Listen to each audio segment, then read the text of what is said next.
and good evening. I'd like to welcome you to the March edition of the Columbus Report. I'm Jason Grzgorek, and very fortunate to have with me, finally for 2015, Senator Bill Seitz of the 8th Senate District. Glad that you could join us. Great to be with you, Jason. You have experienced a lot this past week because, as we all know, the state of the state has happened. Yes. And I'm very fortunate to be able to sit down with you tonight, discuss a few things that our fair governor has had to say. Of course, catch up on some old things, catch up some new things, and welcome to 2015. So, State of the State was in Wilmington, another field trip for all of you. Your reaction to this year's State of the State, and where do you see things going? Well, let's start with the State of the State. I called the governor's chief policy advisor just yesterday and said I thought it was the best speech the governor had ever delivered. It combined, in my view, the right mixture of vision and substance, and he actually laid out a rather cogent case for the broad theme of his budget, which is an overall emphasis on further reducing income taxes and paying for it by increasing consumption taxes. The theory is, which is largely true, when you reduce tax on income, you are rewarding work, you are encouraging savings, thrift, and investment. When you tax consumption, you are putting the consumer more in charge of his or her own tax burden because you can either buy cheaper things or not buy things at all and thereby avoid the increased tax on what you consume. At a macroeconomic level, I think the governor is quite right that that is a good goal. We have decreased income taxes in Ohio by 21% since I take that back. It's 31% since 2005. It was 21% we did in 2005, phased in over 5 years, and then another 10% in the budget that we passed in 2013. Now the governor proposes further reductions in tax rates of 23%, additional reduction in tax rate over the next 2 years. That part everybody likes because that works out to be about $5.5 billion in tax cuts. But to get there, he proposes raising taxes by $5 billion, other kinds of taxes. And the fight will be over which of those tax proposals for tax increases are meritorious and which ones are really not meritorious. Largely, I agree with the governor that trading lower income taxes for higher sales taxes is a permissible bargain.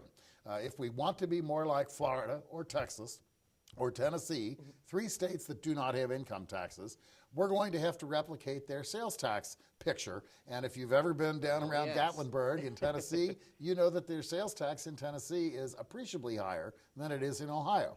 Similarly, Florida has high sales taxes. They capture all that tourist money, and that's how they fund their government down there. So if we want to move towards that model, that's what we're going to have to do. So it was broad theme. It was a good speech. If you're looking at something to do such a wide increase of 23%, right, in 2 years, do you think it's going to be as aggressive, or do you think, as you're saying, you're looking at probably a little bit of a battle here? Right. He's proposed a 15% reduction in year 1 and 8% reduction in year 2. That will likely be scaled back because some of the tax hike proposals that he has made, we are not likely to go along with. For example, he has proposed, and has for 3 years, an appreciable increase in the severance tax that we assess on the extraction of oil and gas in Ohio. I agree with the governor, it needs to be raised. The governor is stuck on the fact that our rate is very low compared to other oil-producing states. He's right. But that's only half of the equation, because one part of the equation is what is the rate that you tax the oil and gas. The other part of the equation is how long do you give the well operator to recover his capital cost of drilling the well. You can't just cherry pick other states with higher rates without also realizing that those states grant well operators a longer period of time than the governor proposes here to allow the well operator to recoup the capital cost. So somewhere between the oil industry's statement that we can't afford any tax increase and the governor's statement that we need an appreciably higher rate, is a happy medium, and I hope we work towards that happy medium. We in the Senate, I think, are pretty well committed to doing that. The House actually passed a bill late last year that was a step in the right direction. They proposed an increase. The governor didn't much like it. It wasn't high enough for him. We didn't take action on it in the Senate, but I think we're going to get to that happy medium. When we get to that happy medium, it will likely produce less revenue than the governor proposes, because we're not going to go along with the full impact of what he proposes. We're going to make those allowances for well operators to recoup their cost of drilling. That's one example. But aren't we afraid that if we don't give them the chance to recoup, that they're just going to say, well, you're on your own? Yeah, I mean, I don't really believe, I'm with the governor on this. The oil companies say, well, if you do that, we're going to move out of Ohio. I don't buy that. They've invested billions of dollars buying lease rights to drill on Ohio land. At most, they might defer their drilling till when prices rebound in the oil and gas markets, because the oil and gas prices have indeed dropped a lot. Absolutely. In part because fracking has worked in Ohio and other states. We are now well on the road to energy independence in this country, and that is why the Saudis and their allies have dropped the world price of oil. They're trying to strangle the United States domestic energy industry in its crib by dropping the price, thereby deterring drilling in the United States and returning us to dependence on foreign oil suppliers. So that's part of a global thing that's going on. I don't think the drillers in Ohio will leave Ohio if we raise the tax. They may defer their drilling activity, but they won't leave altogether. I'm with the governor on that one. You were continuing on further on other points that were within that. I apologize. Well, for here, breaking in. yeah. For example, let's talk about something else that's going to be very controversial. The governor, for example, proposes to extend the sales tax to cable television, something that your viewers might care about. Now, the cable TV companies say, oh, you can't tax us, we pay a franchise fee. And my answer to that is, yeah, I know you pay a franchise fee, but that doesn't mean you're paying a sales tax. You paid that franchise fee to support community access cable like this. Exactly. You paid that franchise fee to get the exclusive right to serve the community that you serve. You paid that franchise fee to have access to the public rights of way to lay your cable. So don't tell me that you can't be taxed because you're paying a franchise fee. On the other hand, they have a very good point in saying they should not now be subject to the sales tax. Over half of the people that get cable buy it in a bundle with telephone and internet. So when this tax goes into effect, if it ever does, all the cable companies have to do is reprice their bundle, laying more emphasis, well, your internet is now a greater share of the bundle, your phone is a greater share of the bundle, cable is only going to be $5 of your bundle, and we will not realize the money that the governor thinks he's going to realize. So I think the proposal to extend the sales tax to cable is fraught with difficulty. Similarly, he proposes taxing lobbying, consulting, public relations services, and subjecting those services to the Ohio sales tax. At first glance, you might say, great, let's go after those dirty SOB lobbyists. Well, however, the problem is twofold. First of all, the sales tax is only charged by companies that are in Ohio. So if you are a customer and this tax goes into effect, and you want management consulting services, you can go to your friends in Indiana or Kentucky where there is no sales tax, and we will thereby be putting Ohio businesses at a disadvantage relative to neighboring states. Similarly, many lawyers, and I am one, many lawyers, part of our practice is lobbying, public relations, crisis management, consulting. Well, it is unfair to tax a lobbyist, put the sales tax on a lobbyist who's not a lawyer, without trying to say, well, shouldn't lawyers pay that too? But he doesn't propose to tax lawyers. And so, again, it's a matter of creating competitive dislocations. I think there is a better way than picking winners and losers on sales tax extensions to generate revenue, and that is to restructure our commercial activities tax, which is a tax on business gross receipts, to have a higher rate of commercial activities tax on service-oriented businesses than on goods-oriented businesses. And what's our model currently then? The model currently is there is one tax rate on all businesses. It is 0.26%, about 1/4% on your gross receipts. On your gross receipts from sales made in or into Ohio. Things that you export out of Ohio are not subject to the CAT tax. Well, the CAT tax is a pretty good tax. It is broad-based, it is low rate, but it does work an unfairness on certain high-volume, low-margin businesses. Think Kroger, think your grocery store. Yeah. They sell an awful lot of product and make huge gross receipts, but their gross margin, their profit margin, is between 1% and 2%. So when you ask them to pay 1/4% of their gross receipts in tax, that is 1/4 to 1/8 of their total profit. And for them, that's not fair. If you are a contractor, a general contractor, and you're going to do a job for the city of Forest Park, and they're going to pay you $2 million, let's say, to repave Waycross Boulevard. Sure. The contractor will pay CAT tax on the entire $2 million. Does the contractor get $2 million? Absolutely No. not. He has to pay his subcontractors. He has to pay all of the subcontractors. And so he is being taxed on an entire sum, 90% or more of which is going to be paid down the chain to contractors below that. So the governor proposes in his latest budget to raise the CAT tax rate on everybody from 0.26% to 0.32%. That is about a 25% increase in the CAT tax rate. That will only make it harder for companies like our previous example, contractors, grocery stores, to make a go of things in Ohio.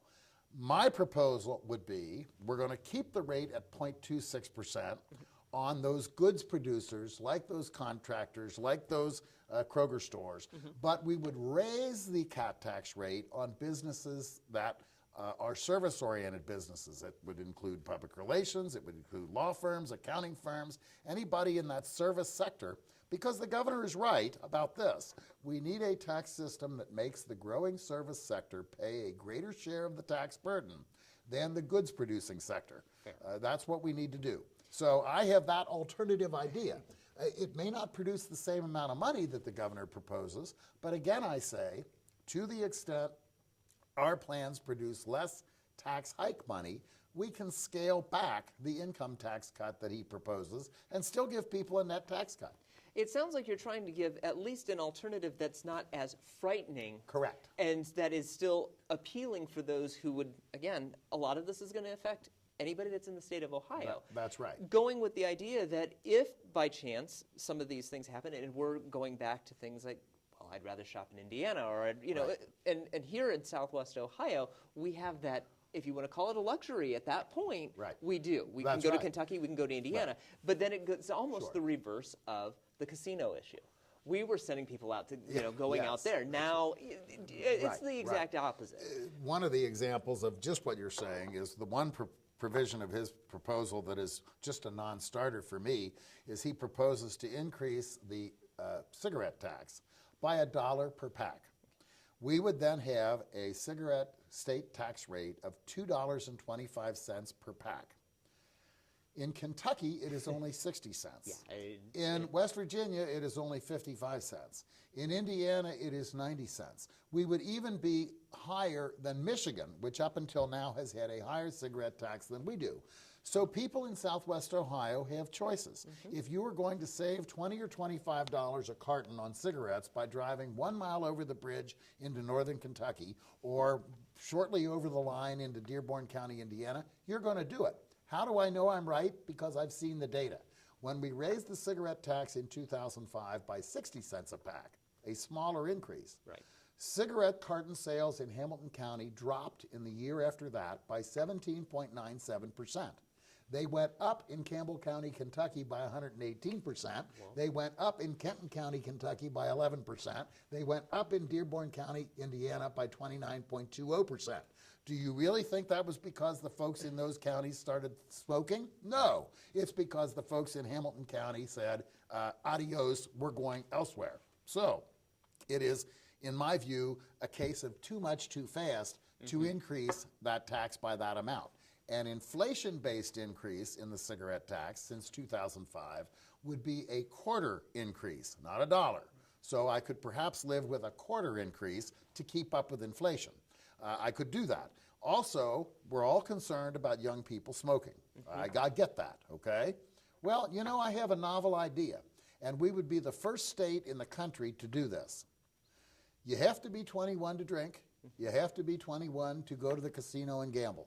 Why not say you have to be 21 in order to buy cigarettes? Why not?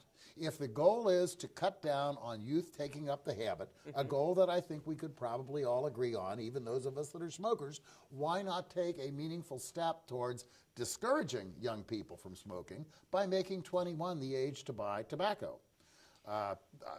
Would this then extend to the new alternative to cigarettes, the e-cigarette or the well, vapor that's the cigarette? other thing the governor has proposed that to me is a complete non-starter.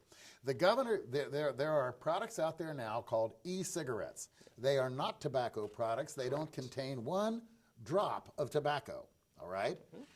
They are either e-cigarettes or machines called vape machines that it creates a water vapor with nicotine in it, and it's an alternative to smoking cigarettes that by all accounts is used by many people to help them stop smoking. Well, the governor proposes to tax those products as if they were cigarettes, which is ridiculous. They don't even contain tobacco. He proposes taxing them, but not taxing Nicorette and Nicoderm, which are two other products that contain nicotine that are used to help people from stopping smoking. Well, I was just going to say, that is the same alternative as using it as a means to stop. So it's kind of crazy. He says, well, we're just taxing things that deliver nicotine.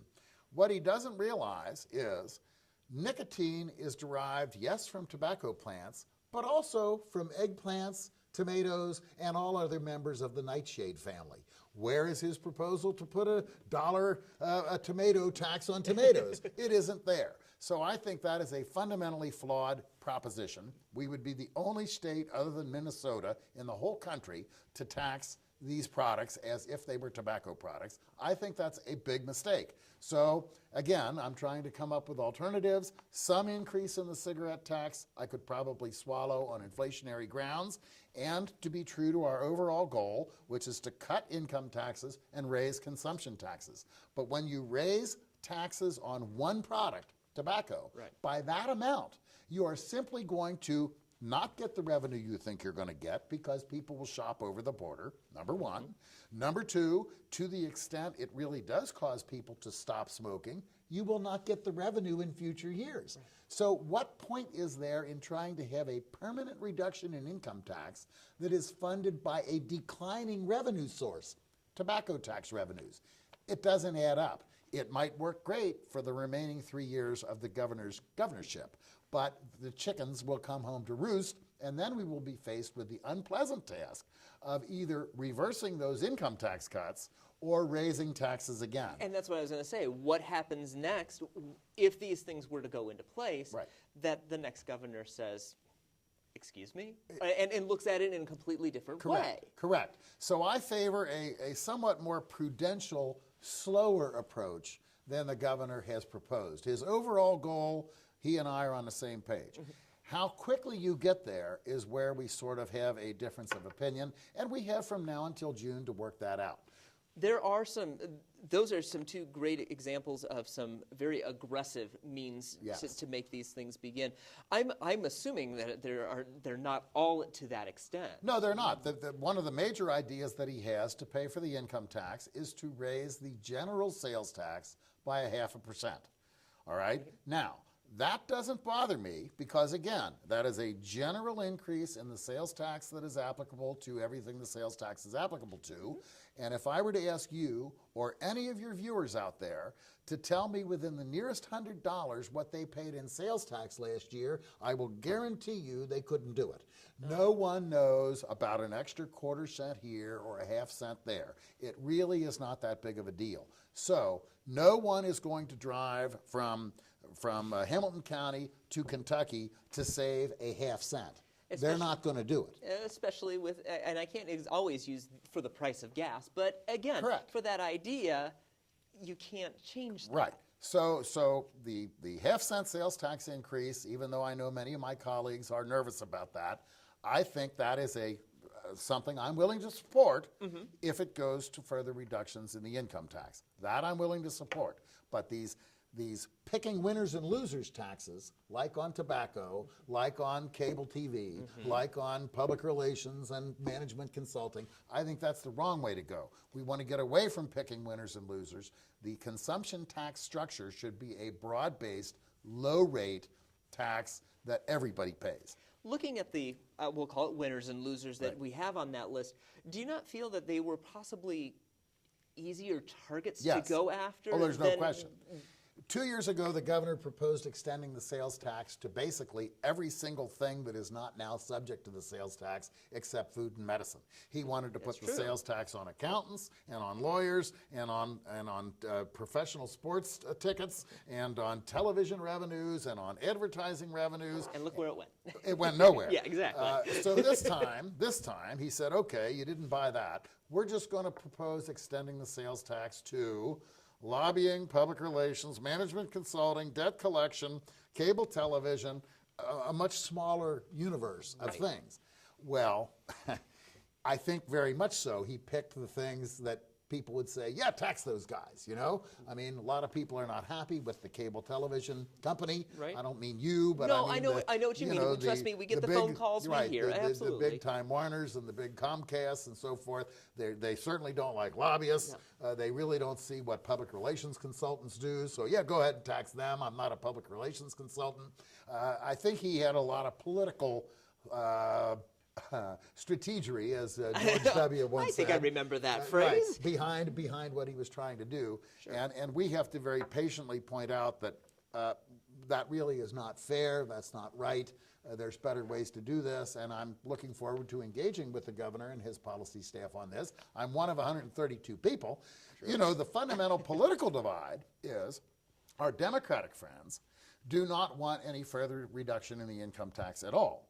Their view is you've cut income taxes enough, and people really are not making decisions based on what the personal income tax rate is, and we need to put more money into, you know, what they call investments, which we call spending, on things like education and health care and poverty remediation programs, and there's a point to that. As most people would say, as in the Democratic realm, that is most likely what they would go for. That's what they go for. That is the cause, the human cause. Right. I guess you could say. So that neither the Democrats nor the Republicans are particularly anxious to raise any taxes. The Republicans might swallow some increases in taxes in order to fund income tax reductions, all right? The Democrats would probably rather not see any further income tax reductions and put the money instead into more government spending. Some more government spending in this budget I wholeheartedly endorse. For example, the governor has heeded the call made by me and many other senators and representatives, both Republican and Democrat, for more money behind early childhood education.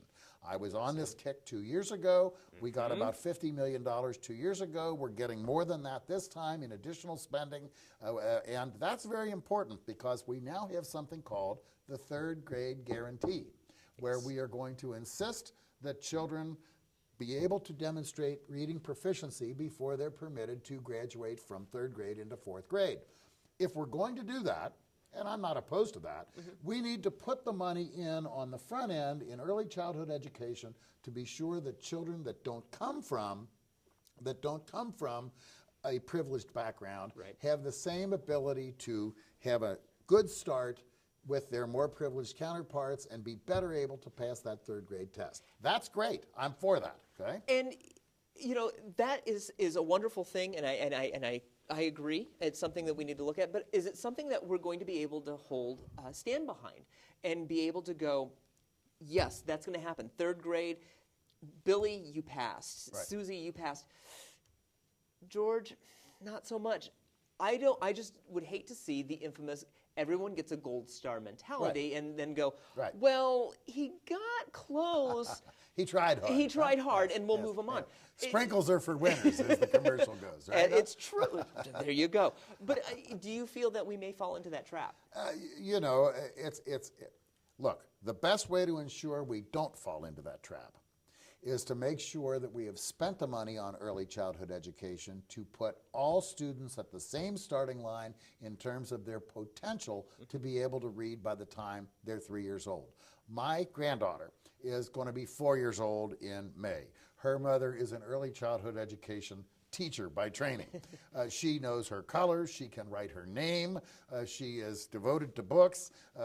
She's very, very skillful. But she has had the benefit of early childhood education and a mother who is an early childhood education teacher. So, you know, she is in a much better place than a child from a broken home or a child from a family that doesn't have the same commitment to education. Right. I want those children to have the same kind of opportunities that my granddaughter has. So to the extent the governor has warmed up to this idea of investing in quality early childhood education, I'm with him 100%. And continuing on with education, are we not looking at another means of funding, a new school funding model, not really, per se? Not really. Let's talk about that. The governor proposes what works out to be a net increase of $439 million more spent on K-12 public education in this state. That's in his budget. What he has done is he's taking the existing formula and he is adding to it an element that looks at the median income of the people that live in each school district. Okay. Formerly, it was mostly based on the property tax values within each district. Now he has introduced an income component. This works to the benefit of Cincinnati Public Schools, which has a fairly wealthy property tax base, but many of the people who live there are very poor. The median income is relatively low. So Cincinnati Public Schools is a winner under this formula. I haven't looked at the spreadsheet yet, but I will bet Winton Woods is a winner under this formula. I would agree as well. They have a median income lower than the average, and they would benefit from this formula. So to that extent, I'm willing to work with the governor on that as well. It works a hardship, though, on many of our suburban school districts that are doing a very good job, because the governor's word for this is capacity. You have the capacity, by reason of the median income in your district, to do more for yourself locally. So you will get less state money. And of course, that doesn't sit too well in Sycamore, in Oak Hills, in Northwest, in Three Rivers, in Forest Hills. They say, well, wait a minute, we're not getting much state aid now. And so that's going to be the rub. And I know with many Republican lawmakers, they're very loath, unwilling to adopt changes in the formula that they see as benefiting urban districts to the detriment of suburban districts. So that's going to be a real battle. The main point of the governor's education plan that I disagree with is we had made a commitment when we abolished the tangible personal property tax in 2005 that we would continue to pay the school districts a chunk of that money out into the future. Now the governor has proposed getting rid of that altogether.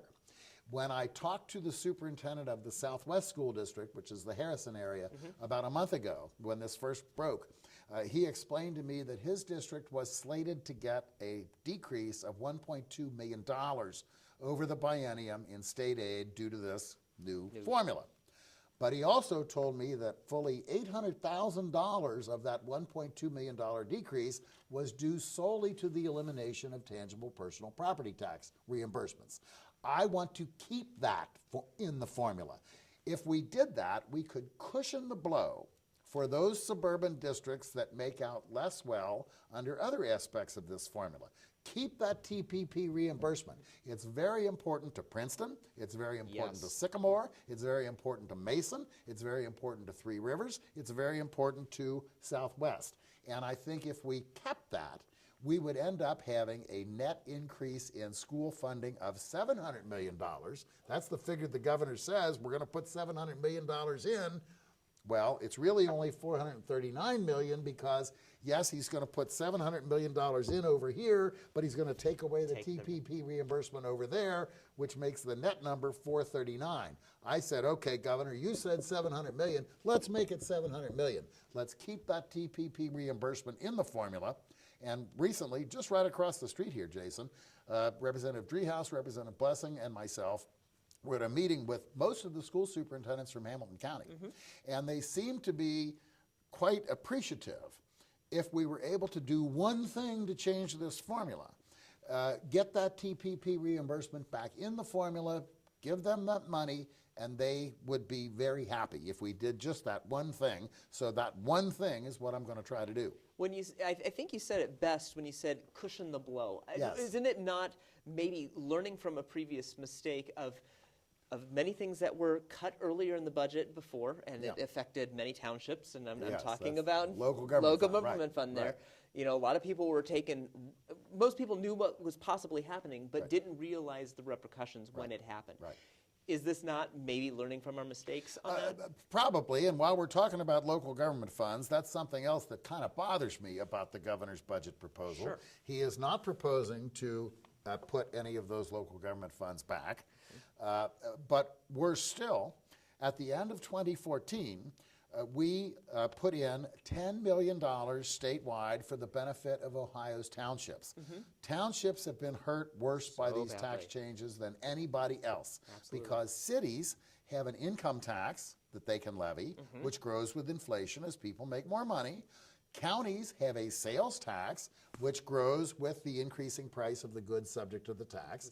Counties and the large cities are benefiting from casino money, maybe not to the extent they were originally told, but it is certainly on the plus side. Yes. Townships, on the other hand, do not have an income tax, do not have a sales tax, do not get casino money. All they got was local government money, estate tax money, which has been abolished, and property taxes. So we put $10 million in last fall for townships, $10 million.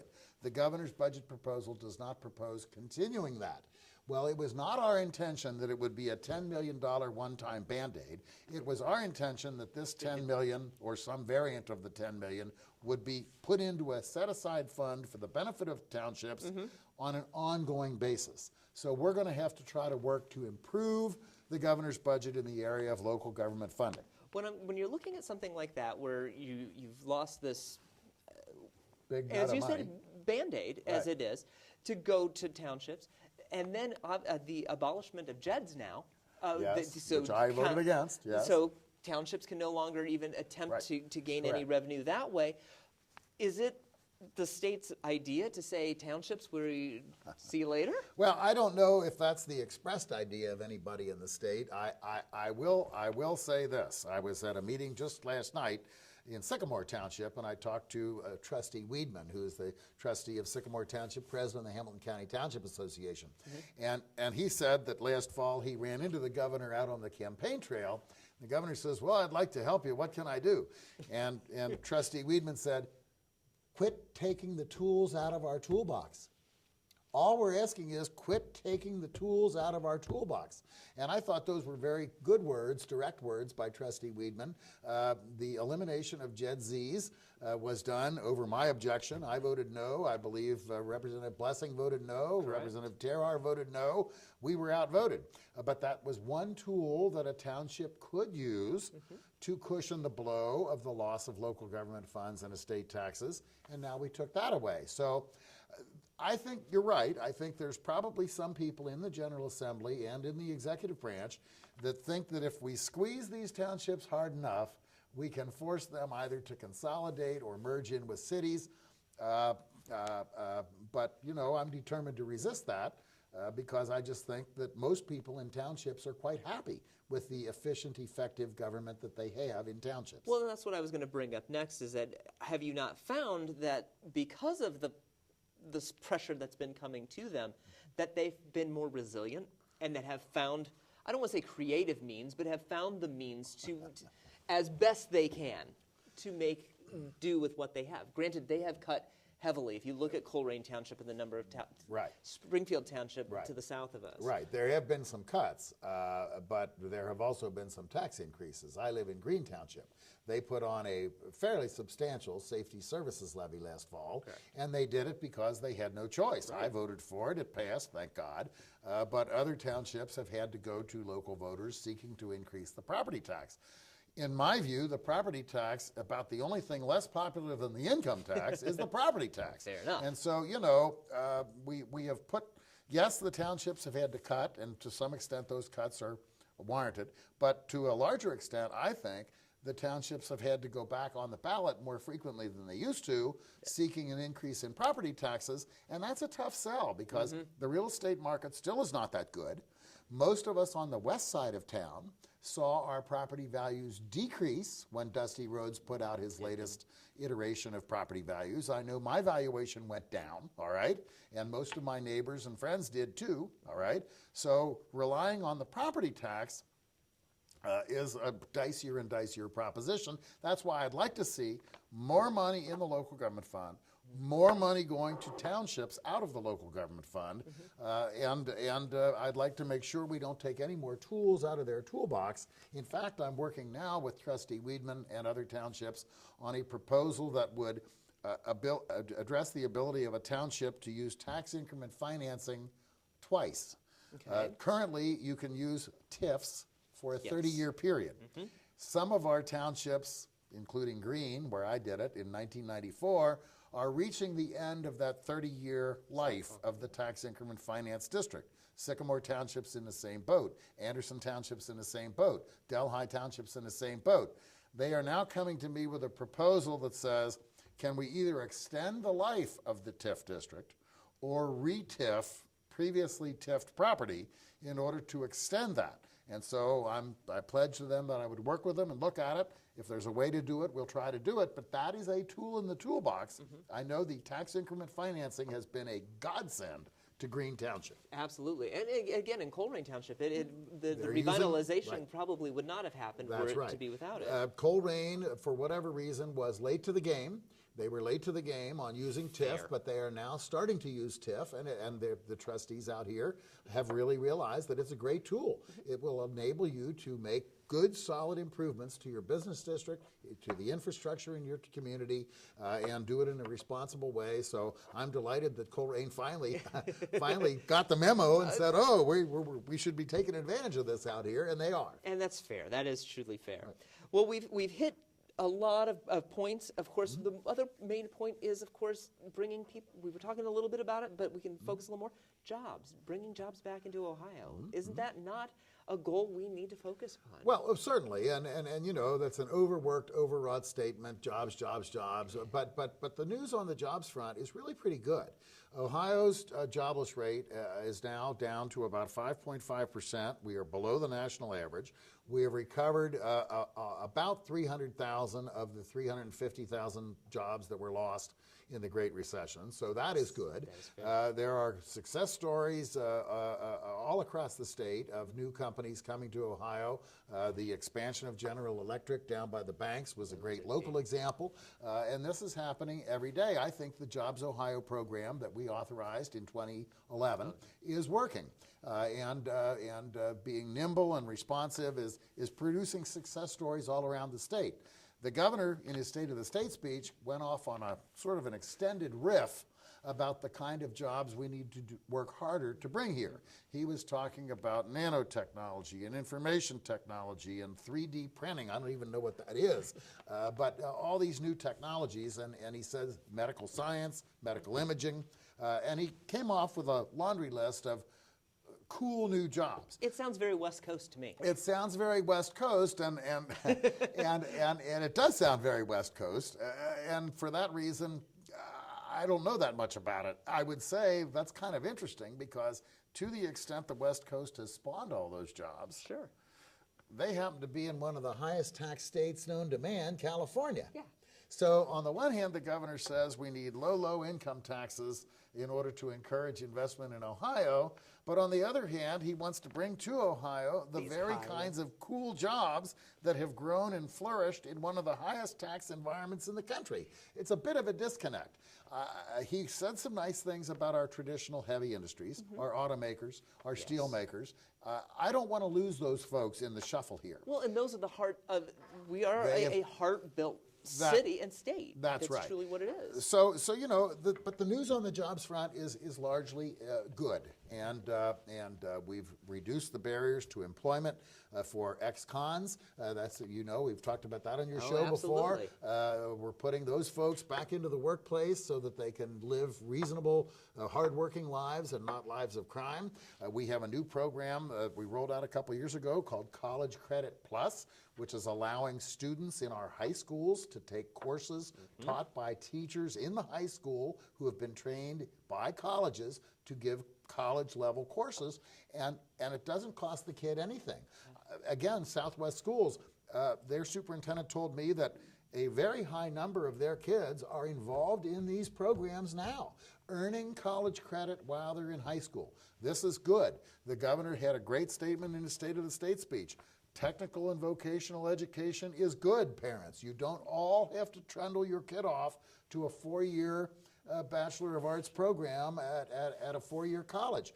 We are doing everything we can to promote community colleges. The technical skills that you learn there are going to pay more money than many of the jobs that you get coming out of a 4-year college with a liberal arts degree. So we are doing the right things in terms of aligning our K-12 system, our college system, our community college system, our joint and vocational technical system, our criminal justice system, all lined up to try to produce better trained workers for the jobs, cool or not, that may exist in Ohio. Before I get to my main comment on that is the idea of this restructuring and this idea of maybe reiterating to the public that may not understand what's going on with our schools and how a lot of things are more computerized, a lot of things are more hands-on than what you and I ever thought of doing.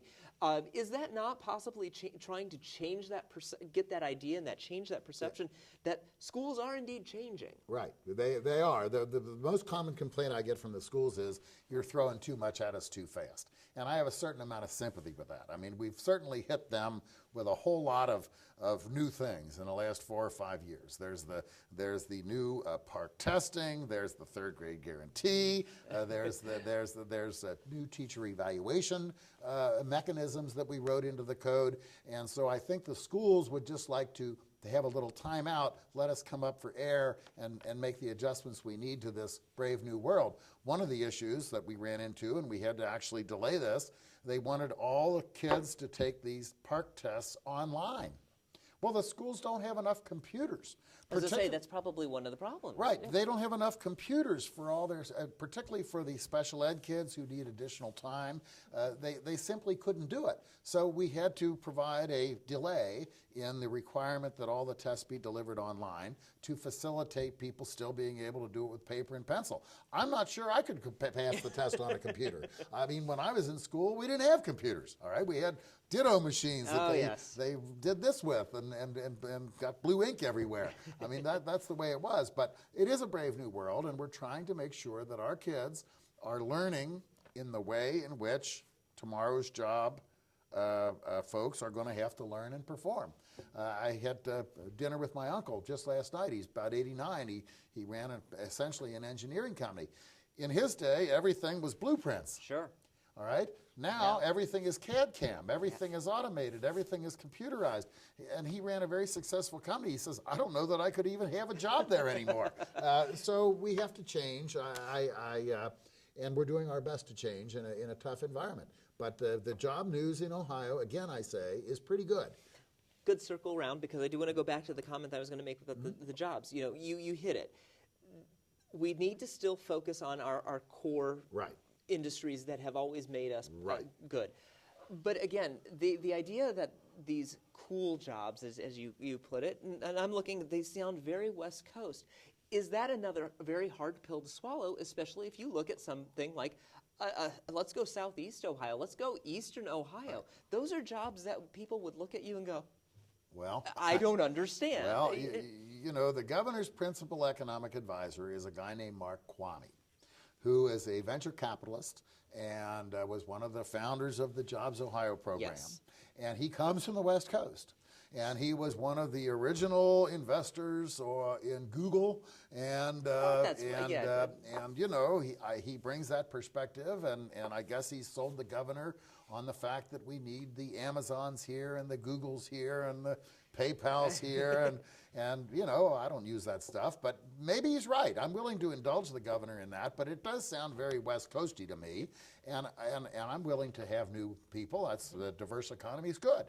But I'm with you. I don't want to ignore the core industries. Just because there's a pretty new girl that sits down in class doesn't mean you can ignore the next door neighbor girl that you've been hanging around with for 10 years. That would not be right. So I want to be sure that we're going to be fair about this and not ignore the people that have served us so well for so long. Frankly, the news on the automotive front in Ohio is pretty good. There's a Chinese company, and I believe you pronounce it Fuyao. F-U-Y-A-O. And at the old GM plant in Dayton, Ohio, yes, they are tearing the whole thing down and building a gargantuan new factory that will make windshield glass for cars. It is going to be a major employer. Jobs Ohio has given them money. I just was past there in early January on my way back from a visit upstate, and it is quite impressive. So even on the car front, we are doing pretty well, and we can't ignore that. We're a good hub for a lot of suppliers to Honda, which is talking about expanding again in Ohio. And there's a positive right there. Right, and Jeep Toledo did not leave Toledo. They're staying and expanding in Toledo. So the news there is pretty good, all right? And the news on our steel supply companies is pretty good because they're supplying a lot of equipment for the fracking operations out in eastern Ohio. Canton, Ohio has had an economic rebirth because they're supplying so much pipe and other kinds of stuff that you use in drilling wells. It's been a great boon to the state of Ohio. So to many people's chagrin, thinking that, oh, this has just been a terrible year, 2014's been bad, 2015's probably not going to... You're seeing a brighter light out of this. I think I am, and maybe I'm still under the influence of the governor's State of the State speech, but he outlined a rather compelling case for all the indicia that Ohio is rising. That's what he said. We are rising. We're not there yet. He said the sun is in the sky. It hasn't reached the bright blue sky with the big yellow sun, but we're getting there. And if we continue working at it, we can make more progress. We certainly have come a long way since the dark days of 2008, 2009, and so has the country, okay? But in part, it's because Ohio has a lot of natural advantages. Our colleges and universities, we have a lot of them, and they're very good. We've got a lot of medical facilities that are world-renowned, Children's Hospital, Cleveland Clinic, James Cancer Center. We have water, and as time, and I say that all the time, that is so critical. In 20 or 30 years, I predict those folks out in Arizona and Nevada and California are going to be picking with the chickens because they're going to run out of water. We don't have that problem. We've got the Ohio River, we've got Lake Erie. We just took action a week or two ago to further improve the water quality in Lake Erie by cracking down on the things that produce these nasty algae blooms up there. And we're going to solve that problem, but the point is still, we've got water. You can't do anything without water, and we're not going to run out of water. So eventually, we will win. And the fact that we're also an agricultural state, we absolutely need the water. Well, that's absolutely right, and agriculture remains the #1 business in Ohio, and they've had a number of very good years. The crop prices have been pretty good lately. In fact, the farmers are now complaining that the very current agricultural use valuation formula that they wrote to ensure that they pay less taxes than residential and business property owners, they're complaining that they want that changed because agricultural land values have gone up and crop prices have been so good that now they're paying higher taxes. Oh, we can't have that. So I mean, you know, it's kind of a funny complaint because they're complaining about their own formula, but after several good years, that formula is now putting out values that show agricultural land has gotten more valuable. They're able to produce more and more bushels of whatever they're producing on fewer and fewer acres. So Of course, we've all looked at 2015, at least at the bright spot. Right. Of course, the one thing I do want to go back in the last 10 minutes we've got here, of course, is some things we didn't get to talk about last year. Was the Brent Spence Bridge. The Brent Spence Bridge. Well, I was the sponsor of the Senate measure. Correct. The House companion measure became the measure that we passed. It was actually the identical bill that I had. And what we did there was we provided the means that are necessary for us to have public-private partnerships to do projects like that, and to have electronic tolling, electronic enforcement of tolling on the Brent Spence Bridge. We didn't say we were going to have tolls on the Brent Spence Bridge, but what we said was, if there are going to be tolls, we need to have it done electronically. We cannot back up traffic from Cincinnati to Lima waiting to throw your quarters in the machine. And quite frankly, it probably would take that as much as it would. So we passed our bill. Kentucky, they already had legislation allowing tolling, but they did not have legislation allowing public-private partnerships. So Kentucky passed a bill that allowed public-private partnerships. At the last minute, however, the Northern Kentucky delegation tacked on an amendment saying no tolls on the Brent Spence Bridge. So the governor of Kentucky vetoed that bill, which was otherwise a very good bill, all right? So we have done everything we need to do on the Ohio side. Kentucky still needs to pass the legislation authorizing these public-private partnerships for major infrastructure projects.